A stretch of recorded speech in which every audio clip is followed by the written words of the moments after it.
saya hormati dan saya banggakan saudara kita Dr. Jenderal Bapak Dudung Abdul Rahman, semoga beliau diberi kekuatan zahiran wa batinan dalam memimpin khususnya untuk Angkatan Darat. Bapak-bapak dari instansi pemerintahan, BIN, TNI, Polri yang selalu kita banggakan, bapak-bapak dari Forkopimda, provinsi, kabupaten, Bapak Media, khususnya Bapak Pangdam Siliwangi atau yang mewakili, Bapak Danrem, bapak-bapak dari Kodim, Kapolres, dan yang saya hormati Bapak Wali Kota Cirebon dan Bapak Bupati Cirebon, dan yang saya hormati Bapak para camat dan ramil, Bapak Polsek serta jajarannya, bapak-bapak dari kepala kelurahan atau kepala desa, Pak RT RW, bapak-bapak dari anggota DPR, dari MENA, panitia penyelenggara dalam rangka haul Maulana Syarif Hidayatullah yang ke-454. Kalau kita melihat tahunnya, pada waktu beliau meninggal tahun 1568, putranya Maulana Hasanuddin Babat meninggal tahun 1570. Hadirin hadirat rahimakumullah. Dengan adanya hal tersebut sangat penting untuk bangsa Indonesia pada umumnya. Apabila kita ini sudah merupakan sejarah atau di dalam agama sudah kurang mengerti mengenal bagaimana perjuangan at-thariqat salafun as-salihin, salaf salihin. Dari wong Jawa begini sih ngomongnya, lamun wis ketinggalan waton repot. Dia jauh tekan watone sing diarepaken ya perjalanan para salaf salihin. Campur-campur bahasa Cirebon ya apa-apa ya Bu ya. Kalau kita daerah asli ngomong Cirebon, jangkrik.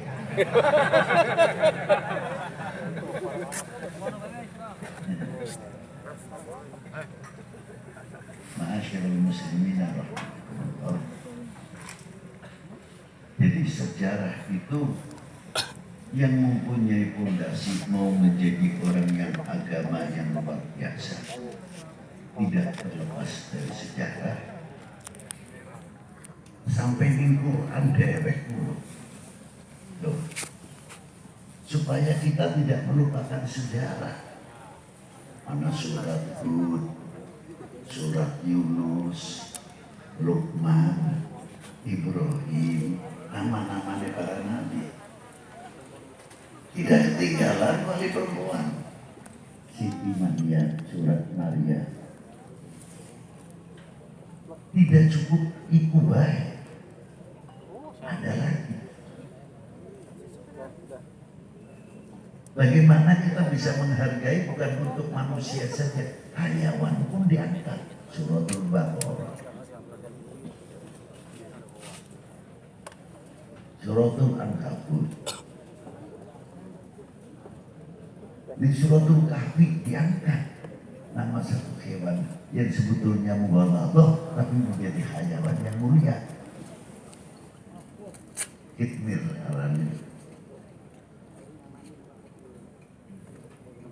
Bila mana umat atau bangsa ini sudah mulai mengerti, menghargai sejarah,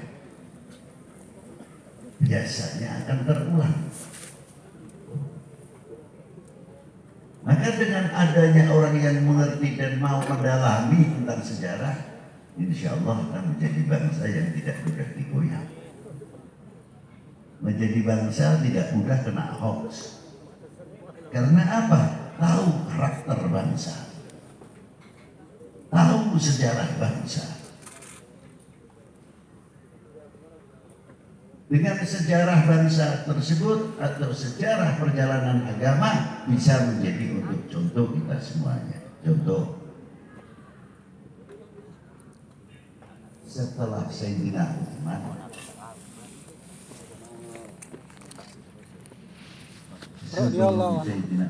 sebelum Sayyidina Ali, muncul khalifah Sayyidina Utsman. Sehingga ini gitu sama. Dan dua contoh kita ambil.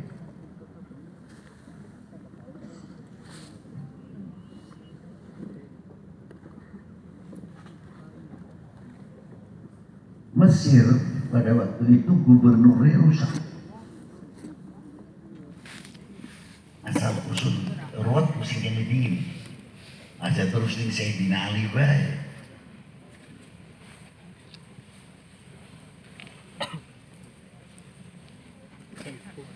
Tekan Sayyidina Utsman jaluk diturunakan gubernur.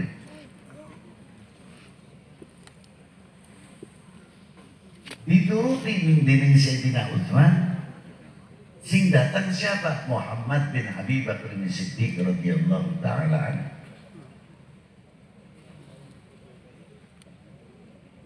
Dari rombongan ini. Wong akeh sing berkaku. Akhirnya Sayyidina Utsman membuat surat penurunan gubernur Mesir. Jangan dipolitisir ya.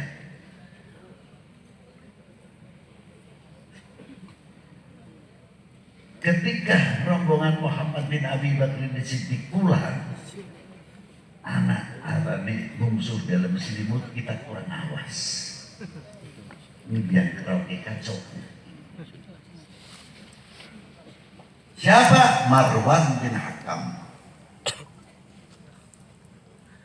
Sini lu setempel Sayyidina Utsman. Surat sahabat Utsman digawa. Kanggo nurunaken gubernur memang lesak wonge. Sedangkan surat yang kedua dibawa oleh utusan Marwan, orang yang membawa suratnya sahabat Utsman bunuh semuanya. Beda ini.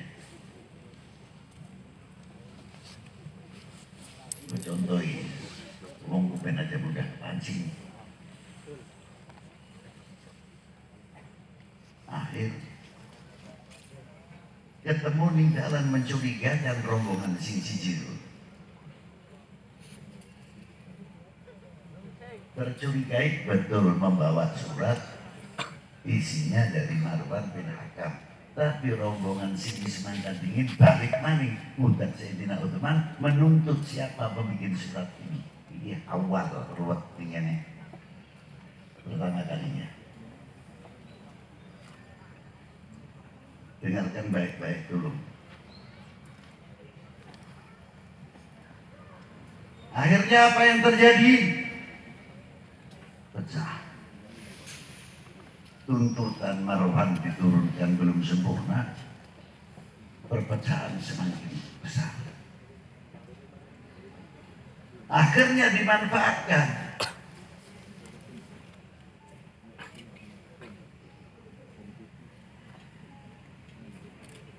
Dimanfaatkan oleh orang lain untuk membunuh sahabat Utsman.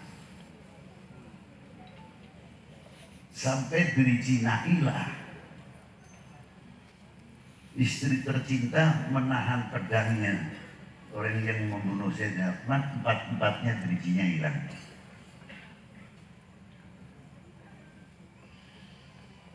Akhirnya dipegang oleh Imam Ali bin Abi Thalib dan telah dihukum dihukum oleh Imam Ali bin Abi Thalib, pembunuh sahabat. Tapi apa yang terjadi? Setiap Jumat masjid digelar jubahnya sahabat Utsman. Menuntut balas, menuntut balas, menuntut balas. Minta keadilan hukum, mesti kisos. Bikin hoax. Bikin hoax bagaimana cara menjatuhkan pemerintahan Imam Ali bin Abi Thalib pada waktu itu. Digoyang terus dengan hoax itu tadi. Dengarkan itu baik-baik. Yang menjadi bangsa umat pemuda yang mudah digoyahkan, yang ujungnya apa? Saya bertanya, apakah kalian rela kalau Indonesia ini pecah? Ya! Jawab. Ya! Dikatakan ngomong segampang baik.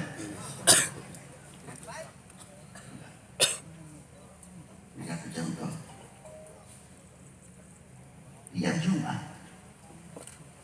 supaya sahabat Utsman dibawa menuntut balas, sehingga mengganggu ketertiban pemerintahan Khalifah Imam Ali bin Abi Thalib.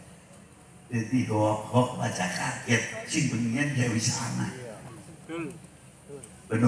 Betul apa betul? Benar. Inilah. Ma'asyiral muslimin rahimakumullah. Di zaman Sayyidina Ali tidak menjaga kewibawaan khalifah yang terpilih dan sebagainya. Justru membuat pemerintahan dalam pemerintahan. Ya terserah presiden. Tapi kita kagum. Bukan menyamakan, tapi kita kagum. Ketika Sunan Ja'far Shadiq atau Sunan Kudus, bagaimana beliau bijaksananya cara dakwahnya di Kudus, luar biasa. Padahal pada waktu itu sangat gawat, umat Islam masih minoritas. Andai kata pun tidak minoritas, perlu kebijakan. Sapi itu hayawan yang dikeramatkan oleh agama lain. Sunan Ja'far Shadiq bagaimana supaya tidak menyentuh perasaan.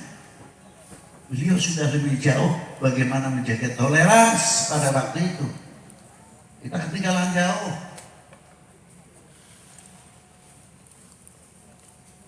Akhirnya apa? Sunan Kudus membuat larangan untuk memotong sapi, tapi bukan mengharamkan. Dengan kebijakan Maulana Ja'far Shadiq, berduyun-duyunlah Al-Aslam. Akhirnya Pangeran Poncowati menyerahkan keratonnya, kerajaannya kepada Al-Imam Ja'far Shadiq, Sunan Kudus. Tapi bagaimana Al-Imam Ja'far Shadiq? Beliau tidak mau mendirikan negara dalam negara. Karena pada waktu itu Demak masih jaya, Demak masih utuh. Tidak mau dibikin masjid menara pada waktu itu. Itu hebatnya Al-Imam Ja'far Shadiq. Contoh yang luar biasa.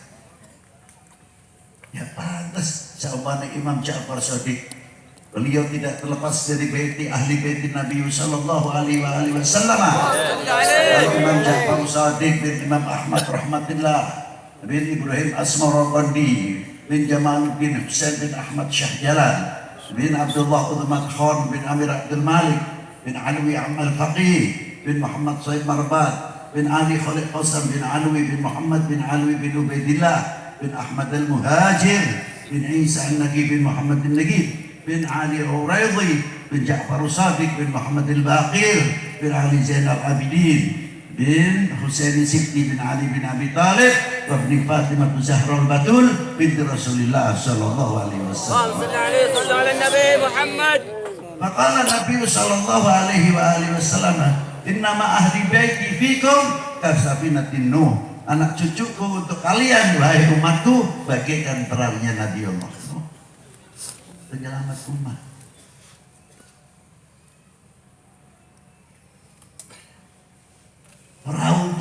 bisa memiliki dukungan intelektual, melahirkan ilmuwan, melahirkan para petani yang hidup, melahirkan tanah-tanah yang gersang menjadi subur. Itulah tugas Safinati Nuh yang sedang bertikai menjadi damai. Itu tugas Safinati Nuh. Siapa Safinati Nuh? Ahli bait Nabi sallallahu alaihi wasallam.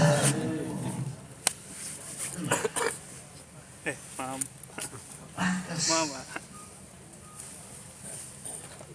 Yang akhirnya disitulah perkembangan dunia Islam. Beliau bukan seorang ulama saja, ekonom, ahli ekonomi, ahli pertanian dan sebagainya. Masyaallah, hadir rahimakumullah. Nah, kita kembali. Ini sampingan saja. Perbandingan walaupun tingkat sahabat dengan Bali berbeda.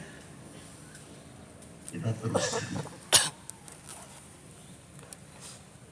Sebelum Rasulullah Shallallahu Alaihi Wasallam hijrah di Mekah dahulu,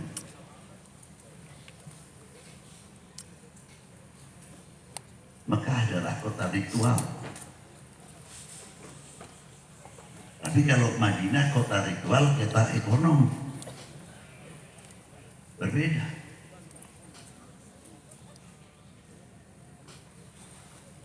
Apakah hijrah Rasulullah itu tuntutan perut? Tidak. Apakah Rasulullah hijrah itu karena kejadian-kejadian? Tidak. Allah Ta'ala tidak mempunyai sifat keterpaksaan dalam menghijrahkan Rasulnya. Tapi hijrah Rasulullah wahyu yuha, tapi wahyu. Mengapa dipindahkan di hijrahnya ke Yatrib, bukan negeri sebelah yang semenanjung Arab yang sudah maju pada waktu itu? Lah, pada culture-nya sudah setapak lebih maju, seperti peninggalan Putri Belgi, Suria dan lain sebagainya, dan maju. Tapi mengapa ke Yatrib? Karena di Yatrib sekarang Madinah sudah ada hubungan ke Cina, timur jauh 3000 tahun sebelum Masehi, wakila 500 tahun. Sehingga jalan tersebut Jalan Sutra. Itu terkenal dalam sejarah. Maka ketika Rasulullah dihijrahkan, dihidupkan kembali tempat sarana ibadah, sarana pendidikan, pertanian. Dengan kata lain kalau boleh kita nyebut, Allahu Akbar, bangun ekonomi. Allahu Akbar, bangun perguruan tinggi. Allahu Akbar, bangun rumah sakit. Allahu Akbar, bangun marketing. Allahu Akbar, bangun namanya apa, Alfamart dan lain sebagainya. Hidup pada waktu itu. Bukan Allahu Akbar, talqin tahlil masih ribut terus.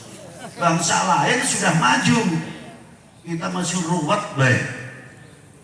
Ribut mau dewek, ribut tahlilan dewek, beli seneng dewek, tukaran bilang kentong-tongnya. Nanti kapan maju di Indonesia? Aneh, itu seneng lamun mundur, beli seneng lamun maju. Duh, inilah. Itu diantaranya, kurang lebih. Dan diteruskan di zaman Khulafaur Rasyidin. Tapi apa yang hebat kita untuk pelajaran di zaman Bani Umayyah begitu hebatnya, luar biasa. Hanya berapa ratus tahun diganti Bani Abbas, sama. Sampai kita kehilangan beberapa wilayah-wilayah yang potensi yang luar biasa. Ini contoh untuk kita semuanya. Tapi apa yang dibawa oleh Wali Sembilan khususnya dan para habaib pada lainnya, sampai sekarang pun menjadi contoh yang luar biasa.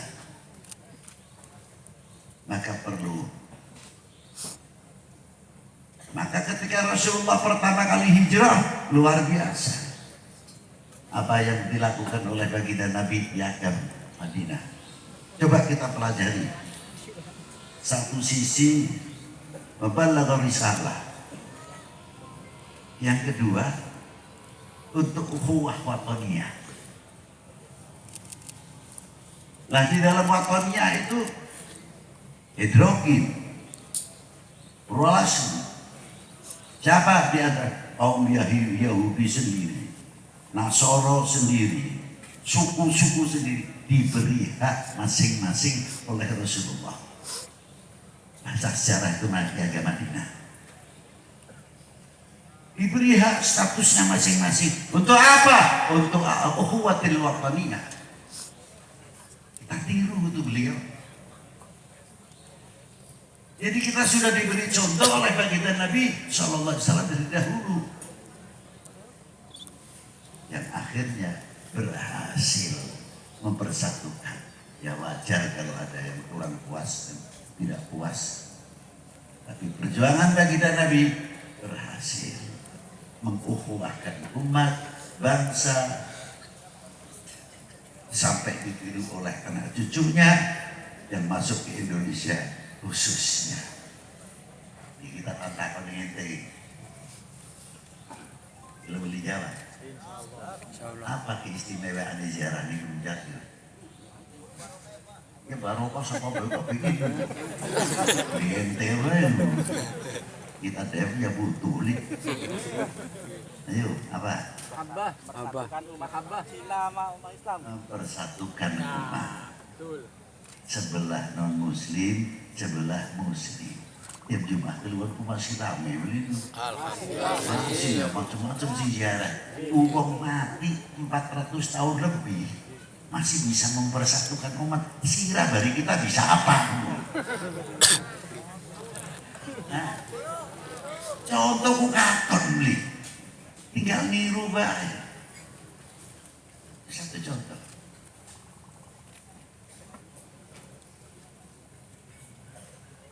Maka dari itu ma'asyiral muslimin rahimahullah, dengan contoh yang diberikan kepada para beliau, ayo kita petik bersama-sama. Di antaranya apa? Saya takut cuma satu aja.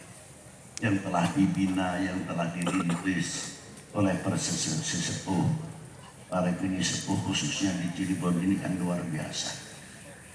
Pondok-pondok pesantren yang tua-tua tidak kalah banyak sekali.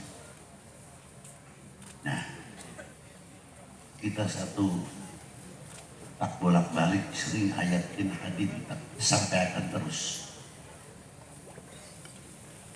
Kanjeng Nabi ku ditakoni, mata aku mu'minan shadiqan ya Rasulullah. Sejauh mana kita dikategorikan orang-orang yang beriman benar? Dijawab oleh Rasulullah, selagi engkau mencintai Allah. Selanjutnya ya Rasulullah, mencintai utusannya. Selanjutnya ya Rasulullah, mengikuti sunnahnya dan tarekohnya. Hebat. Tarekohnya dan sunnahnya malah akhir. Ternyata mahabbah ini kalau kita pelajari benar, terutama rumah tangga. Sepira uang duwe anak cacat, tetap tidak mau dikatakan cacat, pasti akan menutupinya. Karena apa? Cinta terhadap anak. Ya namanya cacat bukan harus fisik. Begitu pula kita mencintai istri atau mencintai suami, mencintai ulama, mencintai para aulia, mencintai bangsa. Apapun agamanya, keyakinannya, tapi kita sadar bahwa mereka tidak terlepas saudara kami, sebangsa, setanah air. Aja dibuka air, sudah mengaku itu saudara kita, mengapa dibuka airnya? Tidak kita lindungi. Aneh kan? Nah, kalau orang cinta betul cenderung untuk menutupi segala kekurangannya. Walaupun itu tidak bisa dipungkiri dengan kekurangannya. tapi bukan untuk dijual. Ya. Ada tiru-tiru oknum, lamun diadol AIP mungsuhe beli payu. Ada tiru-tiru. Nah, sampai Rasulullah dahulu kadar bobot iman seseorang adalah tergantung kecintaannya kepada aku. Kalau cintanya sama Rasulullah betul, imannya semakin kuat. Dan sedang keimanan saja standarnya Rasulullah SAW. Bagaimana yang lain di bawah Rasulullah semuanya. Maka kadar bobot seseorang berbangsa, kekuatannya tergantung kecintaannya kepada tanah airnya. Kalau cintanya kepada tanah airnya luar biasa cintanya kepada bangsanya. Tapi kalau sudah mulai digembosin, ya jangan tanya. Maka hadis ini banyak yang melintir. Dipelintir oleh siapa? Oleh oknum untuk cara menghancurkan umat beragama, khususnya Islam dan bangsa. Di antaranya apa? Dibalik maknanya, lamun kadar bobot iman seseorang adalah tergantung kecintaannya kepada nabinya, jauhkan kecintaannya kepada nabinya, baru agama apapun bisa dibenturkan, bisa dihancurkan. Kalau mau menghancurkan bangsa ini, bangsa Indonesia, bangsa yang besar, kerajaan-kerajaan terkenal dari mulai Syailendra, Mula Warman, Erlangga, Siliwangi, Mojopahit, bukan main-main Indonesia. Culture-nya sudah begitu maju luar biasa. Coba. Bagaimana cara ngembosi? Bikin hoax. Percaya anak salah siji, aduh terus digoyang terus. Bikin tidak percaya kepada pimpinannya. Kalau sudah tidak percaya pada pimpinannya, kepada aparatur negara dan lain sebagainya, ada masalah kecil saja dibesarkan. Tujuannya apa? Untuk gembosi wibawanya. Nah, kalau sudah digembosi wibawanya, berarti apa yang terjadi? Maksiat, tindak pidana semakin luar biasa. Itu corong gembosi. Jauhkan kepercayaan umat ini kepada pemerintahnya dan lain sebagainya, baru negara ini bisa dihancurkan. Wahai bangsaku yang kubanggakan, relakah negerimu terpecah belah? Ya. Kurang keras? Tidak. Wahai bangsaku yang kubanggakan, relakah negerimu terpecah belah? Ya. Salam.